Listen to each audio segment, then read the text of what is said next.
Ibu Dumaris membukakan pintu. "Permisi Bu, saya sopir Grab. Saya meminta uang 300.000 karena anak ibu ini belum bayar Grab saya." "Assalamualaikum, terima kasih sudah mampir. Apa kabar Besti? Aku harap kalian dalam keadaan yang baik-baik saja dan selalu dalam lindungan Allah Subhanahu wa Ta'ala. Seperti biasa, aku comeback lagi dengan cerita yang aneh, ngeri, bikin mikir, dan bikin sadar. Kasus kriminal lagi. Kali ini datang dari Riau, tepatnya dari Pekanbaru, gengs. Kasus yang sempat viral video CCTV-nya di sosial media.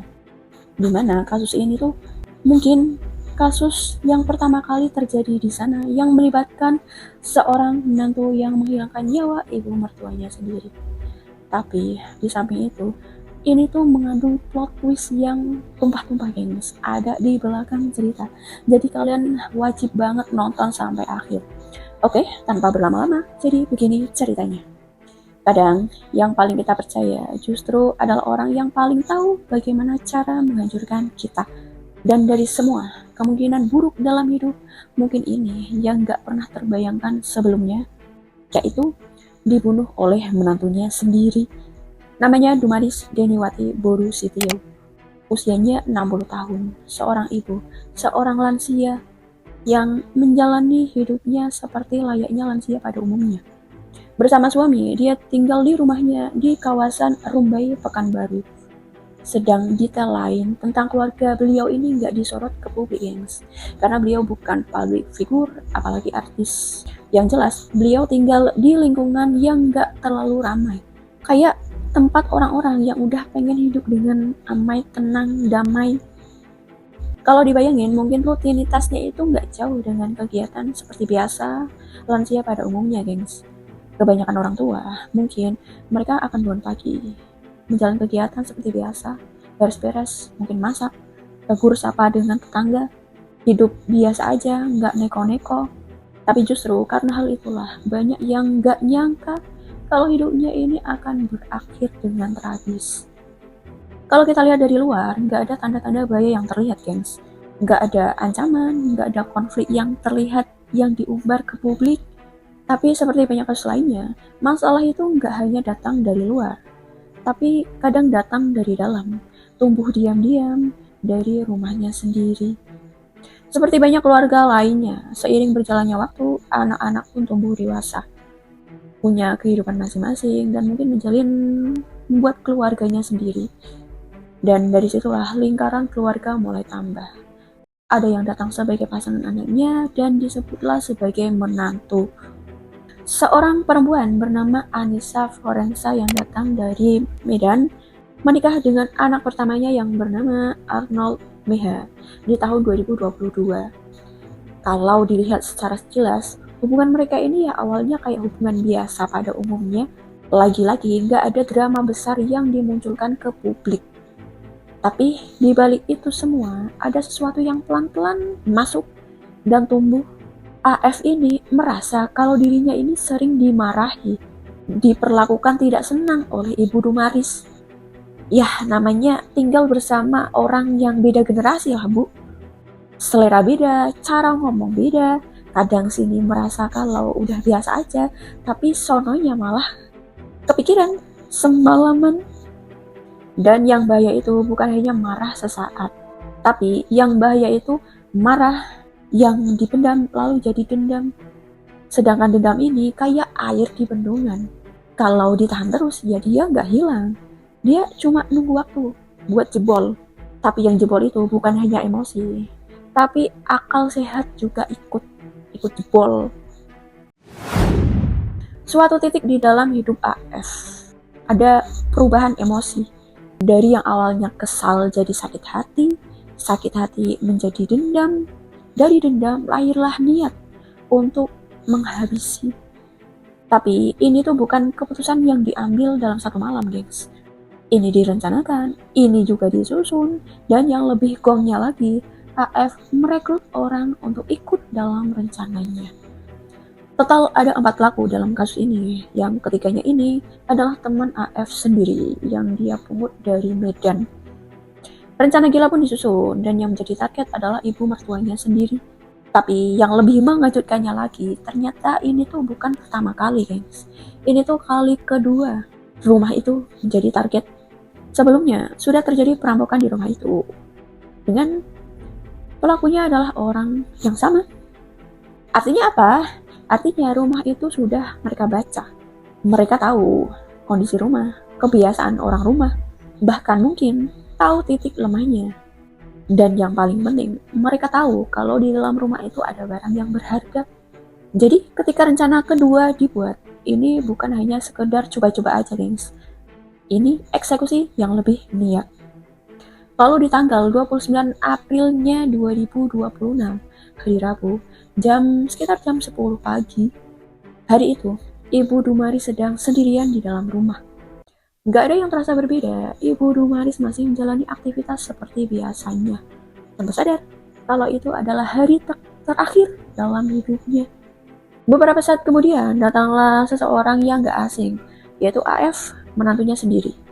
Tok tok tok, Ibu Dumaris membukakan pintu. Dan seperti kebanyakan orang tua pada umumnya, dia menyambutnya dengan hangat, bahkan sempat salaman juga dengan AF sebelum dia duduk kembali di sofanya. Gak ada rasa curiga. Di sini Ibu Dumaris dengan AF ini sempat berbincang-bincang, guys. Karena ternyata AF sudah lama gak ke rumah itu. Ibu Dumaris kayak heran melihat AF di situ. Sempat ditanya juga, "Sudah lama ya kamu gak kesini? Mau ngapain kesini?" Gitu, kata Ibu Dumaris tanya ke AF. Tapi beberapa saat setelah itu datang orang lain. Orang ini mengaku adalah driver ojek online dan meminta uang sejumlah 300.000 ke Ibu Dumaris. Katanya, "Permisi Bu, saya sopir Grab, saya meminta uang 300.000 karena anak ibu ini belum bayar Grab saya." Nah, karena Ibu Dumaris ini gak merasa kalau dia punya tagihan itu, dia pun bilang, "Saya tak pernah menggunakan Grab, yang menggunakannya itu orang lain. Tapi oke, berapa yang harus saya bayar?" Sekilas ini terdengar masuk akal, karena di zaman sekarang, pesanan online itu udah biasa kan. Apalagi kalau udah dengar kata bayar. Kadang tanpa basa-basi, biar gak ribet juga. Ya udah, daripada ribet. Di sini Ibu Dumaris gak curiga sama sekali, gengs. Dan ini celah. Lalu, dalam hitungan detik, datang satu pelaku lagi. Langsung memukul Ibu Dumaris dengan balok kayu. 1 kali, 2 kali, 3 kali. Lalu sekitar pukulan kelima, korban tak sadarkan diri, bersimbah terduduk di sofa di rumahnya sendiri. Astagfirullah. Dan untungnya aksi mereka ini terekam jelas di kamera CCTV, gengs.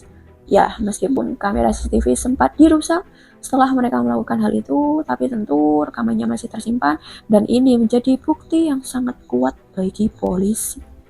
Oke, lanjut.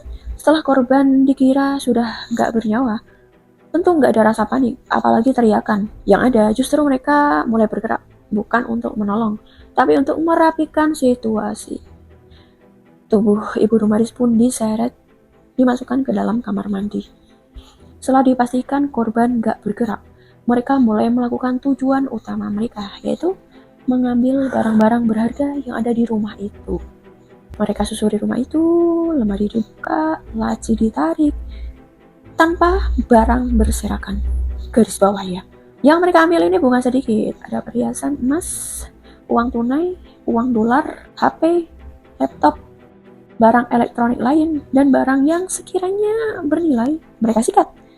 Pokoknya barang yang bisa dijual mereka ambil, yang nggak bisa di skip. Dan di sini tentu kita mulai sadar kalau ini tuh bukan tindakan impulsif. Mereka tahu apa yang mereka cari, mereka tahu di mana barang yang mereka cari. Karena seperti kataku tadi, mereka ini sudah kali kedua mereka datang ke rumah itu. Apalagi ada orang dalam kan, itu makin mudah. Setelahnya semuanya selesai, harusnya ini tuh jadi titik di mana seseorang sadar. Ini keterlaluan gak sih? Tapi yang terjadi justru sebaliknya. Gak ada rasa bersalah yang terlihat. Mereka keluar dari rumah itu dan mengendarai sebuah mobil yang sudah terparkir di depan rumah. Tentu dengan membawa hasil kejahatan mereka. Dan yang bikin geleng-geleng kepala adalah Setelah itu, mereka itu nggak langsung kabur seperti pencuri pada umumnya. Mereka malah sempat-sempatnya bersenang-senang. Mereka menggelar pesta, makan, minum, pakai narkoboy, mungkin ke arah sana juga. Baru setelah itu mereka mulai berpikir untuk kabur. Satu persatu meninggalkan kota, ada yang pergi ke luar daerah, ada yang mencoba bersembunyi dari Pekanbaru sampai ke Sumatera Utara hingga ke Aceh.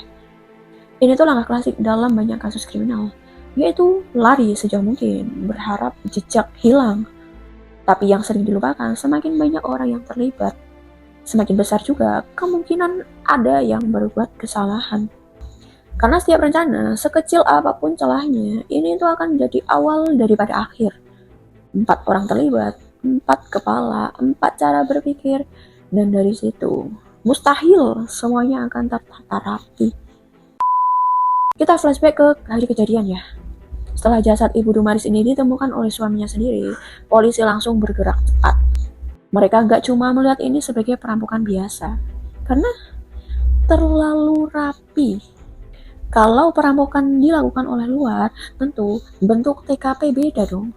Lebih acak-acakan, lebih semrawut, lebih berantakan. Karena mereka nggak tahu mana-mana tempat yang ada barang berharganya kan. Nah di sini tuh beda. Pelaku itu seperti tahu persis di mana objek yang ada hartanya. Mereka tahu kapan waktu yang tepat, gimana caranya masuk tanpa menimbulkan curiga, tanpa pembobolan. Dan mereka tahu di mana barang berharga itu disimpan. Oke, fix.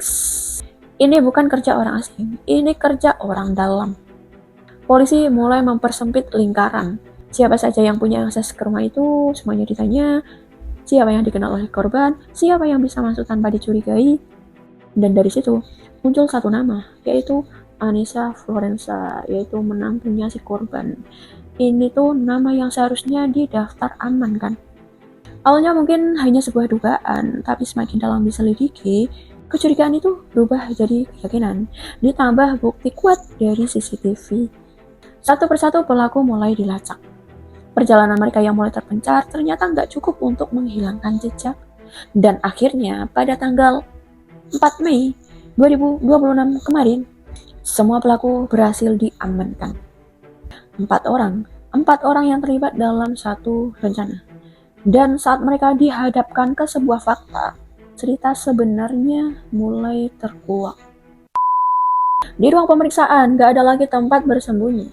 AF akhirnya mengakuinya. Dia bukan cuma terlibat, dia ini otak dari semua ini. 4 orang itu adalah AF, SL, L, dan E. Yang ini tuh adalah masih temannya si AF itu sendiri. Dari perencanaan, pengaturan orang, sampai eksekusi semuanya diatur oleh AF. Motifnya, campuran antara sakit hati dan keinginan untuk memiliki. AF merasa diperlakukan tidak baik oleh korban dan katanya sering dimarahi. Dan dari situ lahirlah dendam dan AF tergiur dengan harta yang dimiliki oleh korban. Saat penyelidikan semakin dalam, terkuaklah fakta yang sangat mencengangkan. Ternyata AF ini punya hubungan dengan salah satu pelaku lain. Kabarnya mereka sudah dikasiri juga, gengs. Jadi AF dan Arnold kan mereka menikah di tahun 2022. Nah di tahun 2023-nya, entah karena masalah apa, AF ini memutuskan untuk pulang ke rumahnya di Medan. Tapi mereka nggak cerai ya. Dan sejak saat itu hubungan keduanya ini ya tentu nggak baik-baik saja. Di Medan, AF ini bekerja sebagai karyawan di sebuah salon spa gitu. Sedangkan Arnold masih menafkahi AF dan gak menceraikannya secara hukum. Nah, di Medan pula AF menjalin hubungan dengan salah satu pelaku yang bernama Slamet atau SL. Curiganya dia ini orang Jawa ya, namanya Slamet. Keduanya bahkan sudah merencanakan perampokan itu jauh sebelum tragedi itu, gengs. Dan ya, ini tuh perampokan kedua yang dilakukan oleh AF dan SL. Aksi pertamanya berlangsung pada tanggal 8 April 2026 kemarin. Saat itu mereka berdua datang ke rumah korban. Tapi saat itu hanya ada Arnold di rumah. AF dan SL ini berhasil mencuri uang senilai 4 juta rupiah. Gak ketahuan, karena gak ada kamera CCTV. Baru setelah kejadian kehilangan uang itu, keluarga Arnold memutuskan untuk memasang CCTV. Lalu terjadilah kejadian kedua, yaitu pada tanggal 26 April 2026. Di titik ini ceritanya berubah, gengs. Bukan hanya konflik antara menantu dan mertua, tapi juga tentang hubungan yang rumit, loyalitas yang salah arah, dan satu keputusan yang menghancurkan. Kalau ini sinetron sih, pasti ratingnya sudah tinggi. Tapi ini tuh nyata, gengs, nyata terjadi. Fakta lain yang terungkap saat pelaku melakukan aksi itu, para pelaku dalam keadaan pengaruh narkoba, gengs. Jadi bisa dibilang nggak sadar diri. Tapi penting untuk diingat, meskipun pelaku melakukannya dalam kondisi nggak sadar, narkoba bukan jadi alasan utama, gengs. Dia ini ya cuma sebagai alat untuk melancarkan aksinya, biar hilang rasa simpatinya, biar pede gitu membunuh orang. Karena rencana ini itu sudah dibuat sebelumnya dalam kondisi sadar. Kalau kita tarik ke belakang, ini tuh bukan hanya satu cerita yang tiba-tiba meledak. Ini tuh cerita yang mulai tumbuh perlahan. Dari rasa tidak nyaman, berubah menjadi sakit hati menjadi dendam, dan akhirnya menjadi tindakan yang beda. Semua itu terjadi di dalam satu lingkup yang disebut keluarga, tempat yang seharusnya menjadi tempat yang paling aman, kan? Dan mungkin yang paling mengerikan dalam kasus ini tuh bukan hanya cara ngebunuhnya, tapi bagaimana seseorang bisa sampai di titik melihat keluarganya ini sebagai targetnya. Sekarang semua pelaku sudah ditangkap. Mereka menghadapi hukuman, menghadapi konsekuensi atas apa yang sudah mereka lakukan. Tersangka dihadapkan dengan pasal berlapis, pasal 459 dan atau pasal 458 ayat 3 dan atau pasal 479 tentang pembunuhan berencana dan pencurian dengan kekerasan yang mengakibatkan korban meninggal. Mereka dihadapkan dengan ancaman hukuman mati, penjara seumur hidup, atau selama-lamanya 20 tahun. Tapi meskipun begitu, ada satu hal yang gak bisa kembali, yaitu seorang ibu. Seorang ibu yang seharusnya dibahagiakan, kan? Seorang ibu yang harusnya bisa hidup lebih tenang dan nyaman. Semua itu gak akan bisa kembali dan gak bisa ditukar dengan nyawa sekalipun. Kasus ini meninggalkan satu pertanyaan besar. Seberapa dekat kita dengan orang-orang sekitar? Apakah benar-benar dekat? Karena begitu banyak bahaya yang datang itu nggak dari luar, tapi seringkali bahaya datang dari orang yang sudah kita percaya. Kalau kamu sampai di menit ini, tolong tulis di kolom komentar ya. Menurut kamu, apa yang membuat kasus ini mengerikan? Motifnya, atau cara ngebunuhnya, atau pelakunya? Oke? Hati-hati di luar sana, gengs. Karena kita tuh nggak pernah benar-benar tahu apa yang ada di balik wajah seseorang. Waspadalah, waspadalah. Oke gengs, itu dulu cerita dari aku malam ini. Gimana menurut kamu? Tulis di kolom komentar pendapat kamu tentang isi video ini, atau pendapat kamu tentang video ini, atau pendapat kamu tentang apa siapa yang ingin aku ceritakan di channel ini.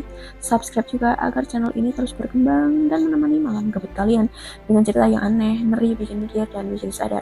See you next time, see you next video. Wassalamualaikum warahmatullahi wabarakatuh.